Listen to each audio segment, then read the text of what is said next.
નમસ્કાર, હું સોનલ ચૌહાણ આર સેવા ન્યૂઝ ચેનલમાં આપનું હાર્દિક સ્વાગત કરું છું। તો હવે જોઈએ વિગતવાર સમાચાર। ભારત સરકારના આરોગ્ય વિભાગ દ્વારા જૂન માસને મેલેરિયા વિરોધ માસ તરીકે ઉજવવા નક્કી કરાતા સુરત મનપા દ્વારા પણ 1 જૂનથી મેલેરિયા વિરોધી માસની ઉજવણી શરૂ કરી છે અને સિંગણપુર હેલ્થ સેન્ટર ખાતેથી મનપા દ્વારા એક જનજાગૃતિ રેલીનું આયોજન કરાયું હતું। ભારત સરકારના આરોગ્ય મંત્રાલય દ્વારા જૂન માસને મેલેરિયા વિરોધી માસ તરીકે ઉજવવા નક્કી કરાયું છે, જેની ઉજવણીના ભાગરૂપે સ્થાનિક પ્રજામાં મેલેરિયા, ડેન્ગ્યુ અને ચિકનગુનિયા અટકાવત બાબતે જનજાગૃતિ કેળવાય તેમજ મહાનગરપાલિકા દ્વારા કરાતી મચ્છરજન્ય રોગ નિયંત્રણની કામગીરીમાં પ્રજાનો સહકાર મળે તે હેતુસર એક રેલીનું આયોજન કરાયું હતું, જે રેલીને મેયર સ્મિતાબેન સિરોએ પ્રસ્થાન કરાવી હતી।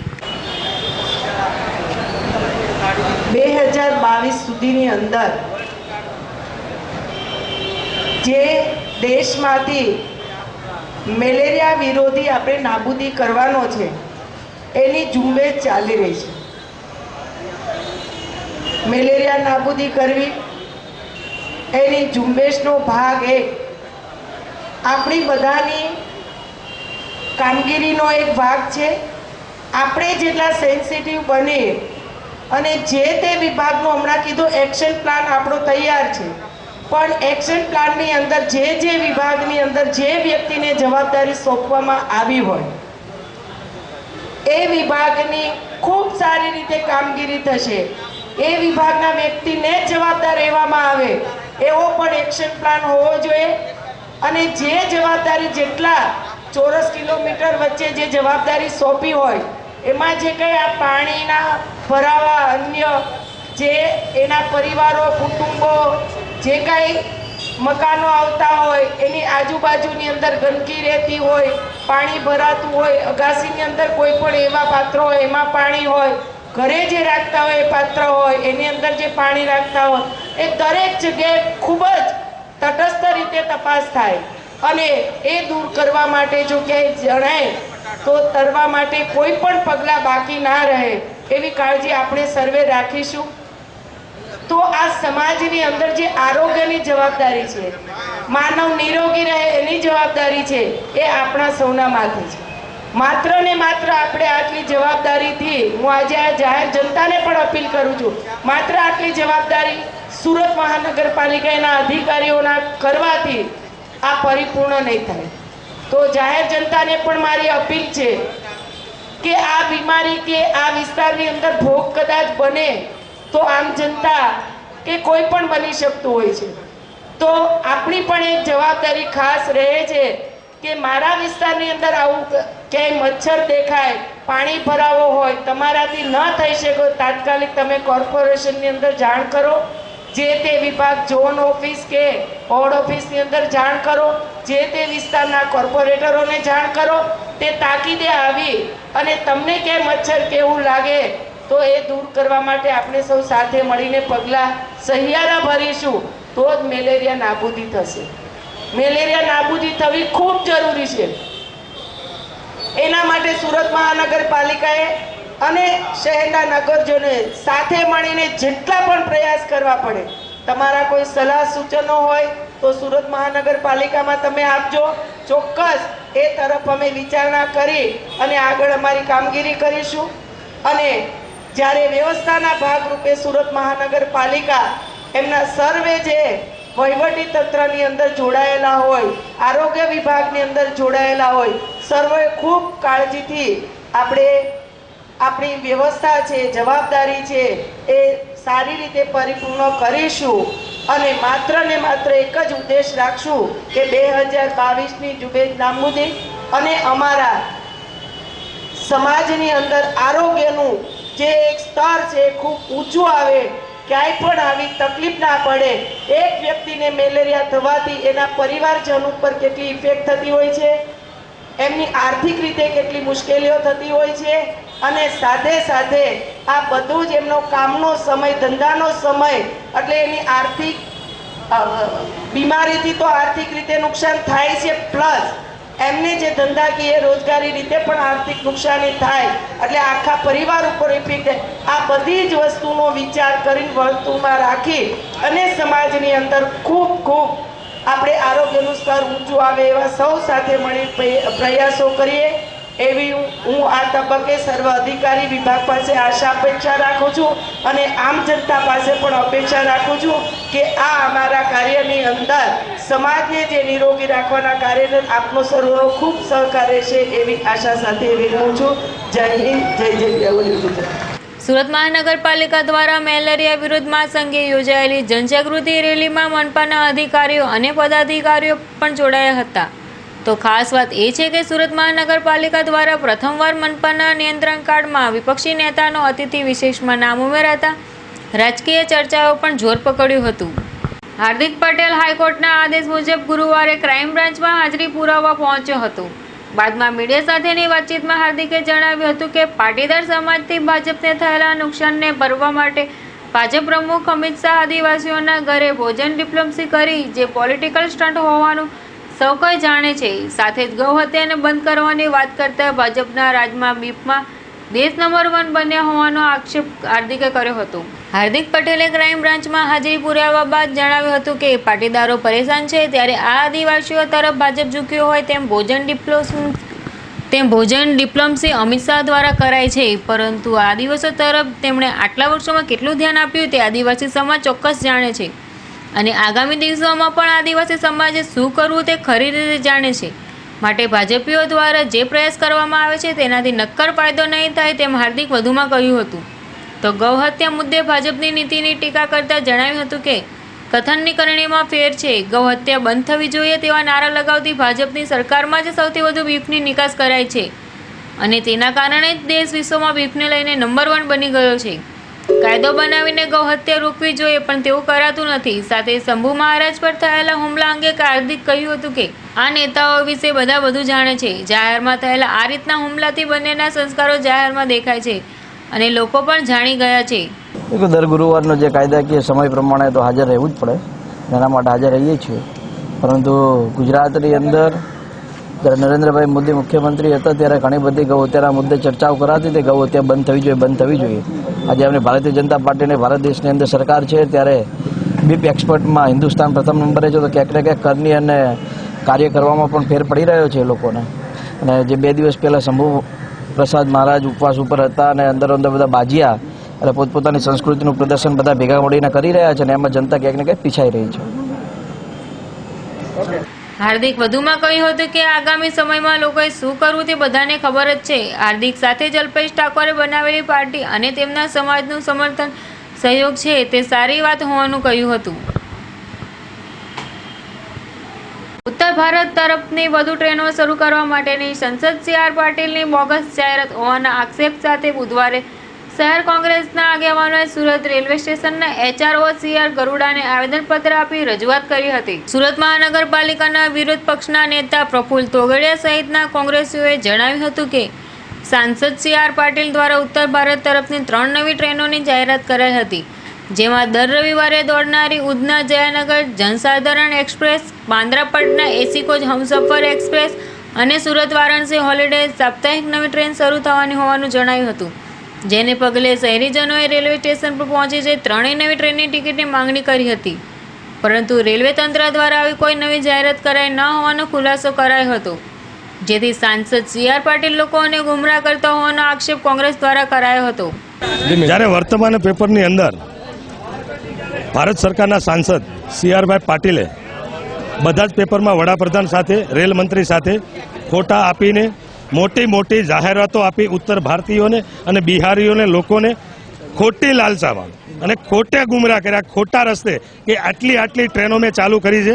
અત્યારે અમે AROને જ્યારે આવેદનપત્ર દેવા ગયા તો અમે કીધું કે 120 દિવસ પહેલા કોઈ પણ ટ્રેન ચાલુ થતી હોય તેનું બુકિંગ મળતું હોય. તમે આજે પણ 4 મહિનાનું પછી બુકિંગ કરવા તૈયાર નથી, એટલે એનો મતલબ એવો છે કે કોઈ ટ્રેન ચાલુ થઈ નથી અને ખોટા પેપરમાં વાહવા લૂંટવા માટે આ ભારત સરકારના સાંસદો CR પાટીલ, ભારતીય જનતા પાર્ટીના સાંસદ CR પાટીલે ઉત્તર ભારતીયો અને બિહારીઓને ખોટા ગેરમાર્ગે દોરાવ્યા છે અને ખોટા એ લોકો રેલવે સ્ટેશન આવે છે ત્યારે બુકિંગ લેવા માટે, જ્યારે બુકિંગ મળતું નથી ત્યારે એ લોકોને ખબર પડે છે કે આવી કોઈ ટ્રેન ચાલુ નથી થઈ. તો કોંગ્રેસ પક્ષ દ્વારા અમે રેલવેને આજે એક માહિતી આપીને કીધું કે તમે જો આવા ખોટા પેપરોમાં સાંસદો કોઈ કે રાજ્ય સરકારના કોઈ મંત્રીશ્રીઓના ફોટા મૂકીને આવા ગેરમાર્ગે દોરતા હોય તો એમની માથે એફઆઈઆર કરો. એ રેલવેની આમ ગણો તો એની પ્રાથમિક પેલા વ્યવસ્થાનો ભાગ જ એક થઈ જાય કે એની રેલનો કોઈ ખોટી એડવર્ટાઇઝ કરતું હોય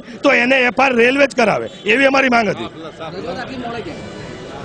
જ્યારે ઉત્તર ભારતીયોના ફરિયાદોની આવવાની ચાલુ થઈ ત્યારે ખબર પડી કે આ ખોટા ગેરમાર્ગે દોર્યા છે. પહેલા તો કોઈ પણ રાજ્ય સરકારના કોઈ મંત્રીઓ અને વડાપ્રધાન, આ દેશના વડાપ્રધાન એના ફોટા મૂકીને જાહેરાત કરતો હોય તો ત્યારે બધાને સ્વાભાવિક હોય છે કે આ કદાચ ટ્રેન ચાલુ થઈ હશે, પણ જ્યારે હકીકતમાં ટ્રેન ચાલુ નથી થઈ એટલા માટે અમે આવેદનપત્ર. રેલવેના અધિકારીઓને તાકીદ કરાઈ હતી કે જો આવી નવી કોઈ ટ્રેન શરૂ થઈ ન હોય તો તે બાબતે જાહેરમાં ખુલાસો કરે તેવી પ્રબળ માંગણી સુરત કોંગ્રેસ દ્વારા કરાઈ હતી. કોંગ્રેસના કાર્યકરોએ સુરત રેલવે સ્ટેશન પર CR પાટીલ અને ભાજપ વિરોધી સૂત્રોચ્ચાર પણ કર્યા હતા. देखिए, जब से यूपीए सरकार बनी है, अरे ये एनडीए सरकार बनी है, तब से प्रधानमंत्री नरेंद्र मोदी ने बड़ी बड़ी बातें किया है. पहली बात तो ये किया इन्होंने कि हम बॉम्बे से अहमदाबाद के लिए बुलेट ट्रेन चालू करेंगे. 3 साल हो गया, अभी तक उसका कोई अता पता नहीं है. दूसरी जायदाद उन्होंने ऐसी किया कि सूरत के रेलवे स्टेशन को वर्ल्ड क्लास का हम रेलवे स्टेशन बनाएंगे. कई अखबारों में छपा, उसका नक्शा भी छप गया, आज तक उसका कोई अता पता नहीं है. 2 साल पहले नामदार हाई कोर्ट से एक ऑर्डर हुआ है कि उत्तरायण से लेकर भैस्तान तक रेलवे ट्रैक के दोनों तरफ जो सलम विस्तार है, जो वो पट्टी के लोग हैं, इसके लिए भारत सरकार, रेलवे, स्टेट गवर्नमेंट और कॉरपोरेशन तीनों स्कीम बना के लावे इनको प्रस्तापित करने के लिए. और जब तक ये प्रस्तापित नहीं होंगे तब तक ये परमानेंट ये झोपड़पट्टी यहीं रहेगी. ऐसा एक ऑर्डर 2 साल पहले हाईकोर्ट से हुआ है. आज तक वो झोपड़पट्टी के बारे में, उनके प्रस्तापित के बारे में भारतीय जनता पार्टी में नरेंद्र भाई मोदी की सरकार ने अभी तक कुछ किया नहीं है. अभी उत्तर भारत के लोग जो अपने गांव से रोजी रोटी कमाने यहाँ आते हैं, उसमें महाराष्ट्र भी है, मध्य प्रदेश भी है, बिहार भी है, बिहार भी है, और झारखंड भी है, उत्तर प्रदेश भी है. यहाँ हजारों की तादाद में नहीं, लाखों की तादाद में लोग आते जाते हैं. और ये हमारी पुरानी मांगे रही है. यूपीए सरकार के समय में हमने 6 ट्रेनें दिया था. कितनी ट्रेनें ऐसी कि जो रेगुलर हमने दिया था और कितनी ट्रेनें ऐसी कि जिसको हमने वीकली दिया था. और 3 साल आने के बाद, इंडिया सरकार आने के बाद एक भी ट्रेन बढ़ोतरी करने में आई नहीं है. जो हमने वीकली दिया था उसको हमारी डेली की मांग है, उसको भी उन्होंने पूरा नहीं किया है. अभी सवाल एक ही बात का होता है कि जब कोई मांगनी करता है तो प्रधानमंत्री की तरफ से या उनके मंत्री की तरफ से या उनके संसद सदस्य की तरफ से एक जाहिरात पेपर में आ जाती है, वाह वाह लुटाई जाती है, लेकिन ग्राउंड लेवल पर आके देखो तो सब जीरो है. कहने का मतलब है कि नरेंद्र मोदी की सिर्फ मार्केटिंग और झूठे प्रचार पर यह सरकार टिकी हुई है. न तो ट्रेन मिली है, न तो वर्ल्ड क्लास का रेलवे स्टेशन मिलने वाला है, न तो बुलेट ट्रेन मिलने वाली है, न तो वो गरीब बस्ती जो परसों से यहाँ रहती है उनके लिए कोई स्कीम लाने वाले हैं. कहने का मतलब ये है कि ये अपने आप को समझते हैं हम बहुत होशियार है और बाकी प्रजा सब बेवकूफ़ है. आज इसीलिए हम लोग यहाँ आए हैं क्योंकि इन्होंने 6 ट्रेन नहीं चालू करने की जाहिरात किया है. अभी तक कोई ट्रेन यहाँ चालू हुई नहीं है. अगर चालू होती तो यहाँ पर बुकिंग होती, यहाँ एडवांस कोई बुकिंग हुई नहीं है. इसका मतलब है झूठा प्रचार है, झूठी बातें है. उसी के लिए हम लोग आए थे और आज हमारे विपक्ष के नेता प्रफुल्ल भाई तोगड़िया की अगवानी में सैकड़ों की तादाद में हम लोग आए, यारों को मिले हैं और उनको कहा कि रेलवे कि कोई अगर खोटी गलत जाहिरात करता है तो रेलवे FIR करे. और CR पाटिल हो या कोई भी पाटिल हो या कोई भी संसद सदस्य कोई भी व्यक्ति हो, उसके ऊपर FIR करके उसके ऊपर 420 का गुना दाखिल करना चाहिए, उसको अरेस्ट करना चाहिए. સોમવારે ભાજપના પ્રદેશ પ્રભારીને રજૂઆત કરવા ગયેલા ઉત્તર ભારતીય આગેવાનોની સાંસદ CR પાટીલ સાથે જામી જવાની સાથે CR પાટીલ દ્વારા આંદોલનકારીઓ કોંગ્રેસી હોવાના કરાયેલા આક્ષેપને પગલે ઉત્તર ભારતીય આગેવાનો દ્વારા બુધવારે ભાજપ કાર્યાલય પર મોરચો લઈ જવાયો હતો અને શહેર ભાજપ પ્રમુખને આવેદનપત્ર આપી રજૂઆત કરવાની સાથે એવો સવાલ કરાયો હતો કે અમારે ભાજપ પક્ષને વફાદાર રહેવાનું છે કે સાંસદ CR પાટીલને ટ્રેન નહીં તો ચેન નહીંના નામે ઉત્તર ભારતીય દ્વારા આંદોલન શરૂ કરી રવિવારે રેલવે તંત્રને આવેદનપત્ર આપી વધુ ટ્રેનોની માંગણી કરાઈ હતી. પરંતુ હવે આ આંદોલન રેલવે તંત્રને બદલે સાંસદ CR પાટીલ સામે થઈ ગયું છે. મંગળવારે ઉત્તર ભારતીય સમાજના આગેવાને જ્યારે ભાજપના પ્રદેશ પ્રભારી અને રાષ્ટ્રીય મહામંત્રી ભૂપેન્દ્ર યાદવને રજૂઆત કરવા ગયા ત્યારે સાંસદ CR પટેલ અને ઉત્તર ભારતીયો વચ્ચે શાબ્દિક ટપાટપી થઈ હતી. સાંસદ પાટીલ દ્વારા એવો આક્ષેપ કરાયો હતો કે ઉત્તર ભારતીયોનું આંદોલન કોંગ્રેસીઓ દ્વારા ચલાવાઈ રહ્યું છે અને સંસદ સી આર પાટીલે કોંગ્રેસીઓ હોવાનું કહી તેઓ પાસેથી આવેદનપત્ર પણ ખેંચી લેતા હોબાળો મચ્યો હતો, જેના વિરોધમાં ઉત્તર ભારતીય આગેવાનો દ્વારા ભાજપ કાર્યાલય ખાતે પહોંચી જઈ ભાજપ પ્રમુખને આવેદનપત્ર આપી ઉગ્ર રજૂઆત કરાઈ હતી. ઉધના ભાજપ કાર્યાલય ખાતે ઉત્તર ભારતીય રેલવે સંઘર્ષ સમિતિના કાર્યકરો ભેગા થયા હતા અને સંસદ સી આર પાટીલ માફી માંગે તેવી માંગ સાથે આવેદનપત્ર આપ્યું હતું અને એવો સવાલ કર્યો હતો કે અમારે ભાજપ પક્ષને વફાદાર રહેવાનું છે કે સાંસદ સી આર પાટીલને. આગામી ચોમાસાની ઋતુમાં વાવાઝોડા, ભારે વરસાદ સહિતની આપત્તિજનક પરિસ્થિતિને પહોંચી વળવા કઈ રીતે કામગીરી કરવી હતી તે અંગે સુરત મહાનગરપાલિકા દ્વારા નાનપુરા ગાંધી સ્મૃતિ ભવન ખાતે એક અગત્યની બેઠક મળી હતી, જેમાં સ્થાનિક સ્વૈચ્છિક સંસ્થાઓ પણ જોડાઈ હતી. સુરત મહાનગરપાલિકા દ્વારા આગામી ચોમાસાની ઋતુ દરમિયાન વાવાઝોડા, ભારે વરસાદ, પૂર અને કુદરતી તેમજ માનવ સર્જિત આપત્તિજનક પરિસ્થિતિ સર્જાય તેવા સમયે સેવા સહાય કાર્યક્રમ સહભાગી થવા સંદર્ભે આપત્તિ વ્યવસ્થાપનના ભાગરૂપે બચાવ, રાહત તેમજ પુનર્વસનની કામગીરી સરળ અને ઝડપી બને તે હેતુથી નાનપુરા ખાતે આવેલ ગાંધી સ્મૃતિ ભવન ખાતે એક અગત્યની બેઠક યોજી હતી, જેમાં વિવિધ કામગીરીથી વાકેફ કરાયા હતા. સુરત મનપા દ્વારા પ્રી મોન્સૂન કામગીરી અંગે યોજાયેલી આ બેઠકમાં સ્થાનિક સ્વૈચ્છિક સંસ્થાઓ પણ જોડાઈ હતી.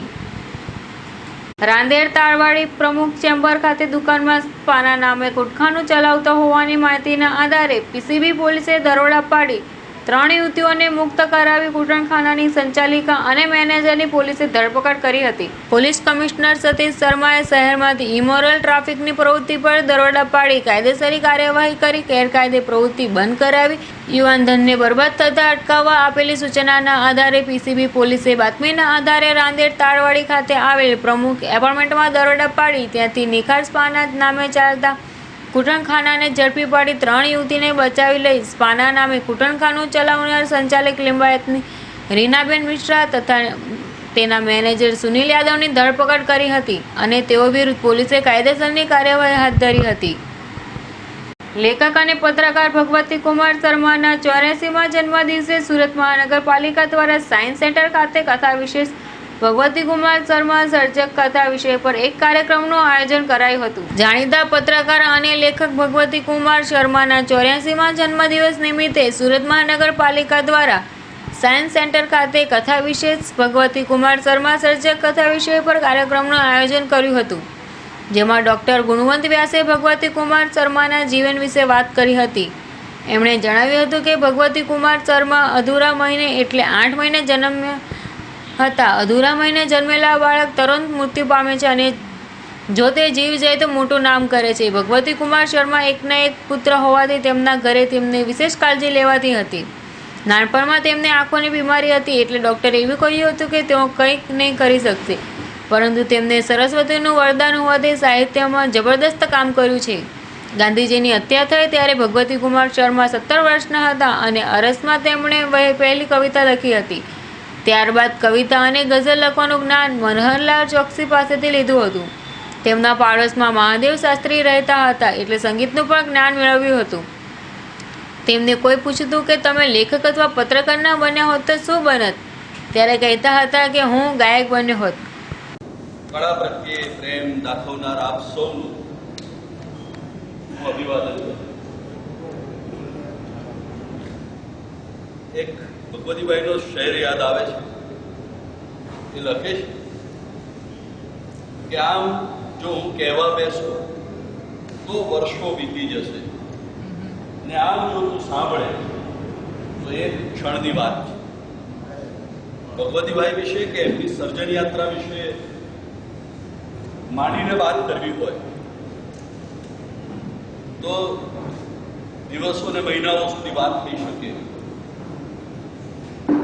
આજે તો એક સૌરાષ્ટ્રની ભાષામાં કહીએ તો ચખડીનો કાર્યક્રમ હતો, એક આચમન આપવાનું હતું, પણ એક નાની મુશ્કેલીને કારણે આપણે આ રીતે ભેગા થયા છીએ.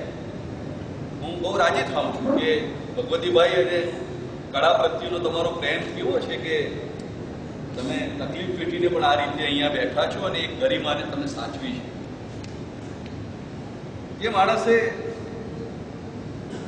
વેઠીને દુઃખો સહન કરીને સર્જન કર્યું હોય એના માટે થોડું આપણી પણ સહન કરવાની સરહદય ભાવક તરીકે તૈયારી હોવી જોઈએ ને એ તૈયારી આપ સૌમાં છે. મિત્રો, મેં કહ્યું એમ એમના વિશે ગમે તેટલી વાત કરીએ, ગમે તેટલું બોલીએ તો પણ એ હંમેશા અધૂરું લાગે. પણ મને હંમેશા જે અધૂરું હોય છે એ મધુરું લાગે. અને હું જ નહીં, ભગવતીભાઈ વિશે હિંમતભાઈ બોલે તો પણ, ભગવતીભાઈ વિશે રઘુવીર ચૌધરી આવીને વાત કરે તો પણ, કે બીજો કોઈ પણ સાહિત્યકાર, વિવેચક કે વિદ્વાન આવીને વાત કરે તો પણ ગંગાનું પાણી આપણા ઘરમાં નળમાંથી આવતું હોય ને એના જેવું જ લાગે. કેમ કે ભગવતીભાઈની એક સર્જક તરીકેની શબ્દ સાથે કામ પાડવાની એક રેન્જ બહુ મોટી છે. એક કવિ તરીકે, પત્રકાર તરીકે, નવલકથાકાર તરીકે, વિવેચક તરીકે કેવા કેવા ક્ષેત્રોમાં આ માણસે કામ કર્યું અને એ કામને પહોંચવા માટે સુરત મહાનગરપાલિકાએ આ પ્રકારનું એક આયોજન કર્યું છે. એટલા માટે માનનીય મેયર સાહેબા અને એમની સમગ્ર ટીમ અભિનંદનના અધિકારી છે. સૌ કળા પ્રત્યે પ્રેમ દાખવનારાઓ વતી હું મહાનગરપાલિકાનો અને સૌ પદાધિકારીઓનો આભાર પણ પ્રગટ કરું છું. સુરત મનપા દ્વારા ભગવતી કુમાર શર્માના 84મા જન્મદિવસે યોજાયેલ કાર્યક્રમમાં મેયર અસ્મિતાબેન સિરોયા સાથે અન્ય મહેમાનો પણ ઉપસ્થિત રહ્યા હતા. સલાબતપુરા પોલીસે રિંગ રોડ મિલેનિયમ માર્કેટ પાસેથી ચોરીના મોબાઈલ સાથે રીઢા મોબાઈલ ચોરને ઝડપી પાડ્યો હતો. સલાબતપુરા પોલીસ મથકનો સ્ટાફ પેટ્રોલિંગમાં હતો ત્યારે પોલીસને એવી બાતમી મળી હતી કે રિંગ રોડ મિલેનિયમ માર્કેટ પાસેથી રીઢો મોબાઈલ ચોર પસાર થવાનો છે. જે માહિતીના આધારે પોલીસે ત્યાં વોચ ગોઠવી ત્યાંથી ચોરીના 2 મોંઘાદાટ મોબાઈલ ફોન સાથે રીઢા મોબાઈલ ચોર સાજનસિંહ ચૌહાણને ઝડપી પાડ્યો હતો અને તેની વિરુદ્ધ કાયદેસરની કાર્યવાહી હાથ ધરી હતી. કતારગામ પોલીસે કતારગામ નવા ફળિયા ગંગા જમના એપાર્ટમેન્ટના અંડરગ્રાઉન્ડ પાર્કિંગમાંથી વિદેશી દારૂની મોપેડમાં હેરાફેરી કરનાર બુટલેગરને ઝડપી પાડ્યો હતો. કતારગામ પોલીસ મથકનો સ્ટાફ પેટ્રોલિંગમાં હતો ત્યારે પોલીસે બાતમીના આધારે કતારગામ નવા ફળિયા ખાતે આવેલ ગંગા જમના એપાર્ટમેન્ટના અંડરગ્રાઉન્ડના પાર્કિંગમાં દરોડા પાડી ત્યાંથી બુટલેગર ભરત ઉર્ફે મામા પટેલને ઝડપી પાડી તેની મોપેડ એક્ટિવાની ઝડપી લેતા તેમાંથી વિદેશી દારૂની જુદી બોટલો મળી આવી હતી, જેથી પોલીસે તેની ધરપકડ કરી તેની વિરુદ્ધ કાયદેસરની કાર્યવાહી હાથ ધરી છે. સૈયદપુરા ખાતે આવેલ ગાયત્રી ચેમ્બર્સના બંધ ફ્લેટને નિશાન બનાવી તસ્કરો દાગીના અને રોકડની ચોરી કરી ગયા હોવાનો બનાવ પોલીસ મથકે નોંધવા પામ્યો છે. ચોકબજાર પોલીસ પાસેથી મળતી માહિતી મુજબ સૈયદપુરા ખાતે આવેલ ગાયત્રી ચેમ્બર્સમાં રહેતા નિઝામુદ્દીન આરીવાલાએ નોંધાવેલી ફરિયાદમાં જણાવ્યું હતું કે તેઓના બંધ મકાનને અજાણ્યો ચોર ઈસમોએ નિશાન બનાવી મકાનના મુખ્ય દરવાજાના તાળાને તોડી મકાનમાં પ્રવેશી કબાટમાં મૂકેલ સોનાની ચેન તથા રોકડા રૂપિયા મળી 60,000ની મતાની ચોરી કરી ભાગી છૂટ્યા હતા. હાલ તો બનાવ અંગે ચોકબજાર પોલીસે ગુનો નોંધી વધુ તપાસ હાથ ધરી છે. પર્વત પાટિયા ખાતે આવેલ સહયોગ એપાર્ટમેન્ટમાં રહેતો પરિવાર ખરીદી કરવા ગયો હતો ત્યારે તેઓના મકાનને નિશાન બનાવી અજાણ્યો ચોર ઈસમોએ ઘરમાંથી લાખોની મત્તા પર હાથ ફેરો કર્યો હોવાનો બનાવ પોલીસ મથકે નોંધવા પામ્યો છે. પૂર્ણા પોલીસ પાસેથી મળતી માહિતી મુજબ પર્વત પાટિયા ખાતે આવેલ ઓમનગર સોસાયટીના સહયોગ એપાર્ટમેન્ટમાં રહેતા પવનકુમાર જૈને નોંધાવેલી ફરિયાદમાં જણાવ્યું હતું કે તેમના દીકરાનો જન્મદિન આવનાર હોય પરિવાર ખરીદી કરવા ગયો હતો ત્યારે તેમના બંધ મકાનને અજાણ્યો ચોર ઈસમોએ નિશાન બનાવી બંધ મકાનના દરવાજાનું તાળું તોડી મકાનમાં પ્રવેશી કબાટમાં મૂકેલ સોનાના દાગીના તથા રોકડા રૂપિયા મળી 3,03,000ની મતાની ચોરી કરી ભાગી છૂટ્યા હતા. હાલ તો બનાવ અંગે પૂર્ણા પોલીસે ગુનો નોંધી વધુ તપાસ હાથ ધરી છે. તો આ હતા અત્યાર સુધીના સમાચાર. વધુ સમાચાર જોવા માટે જોતા રહો R7 ન્યૂઝ. નમસ્કાર.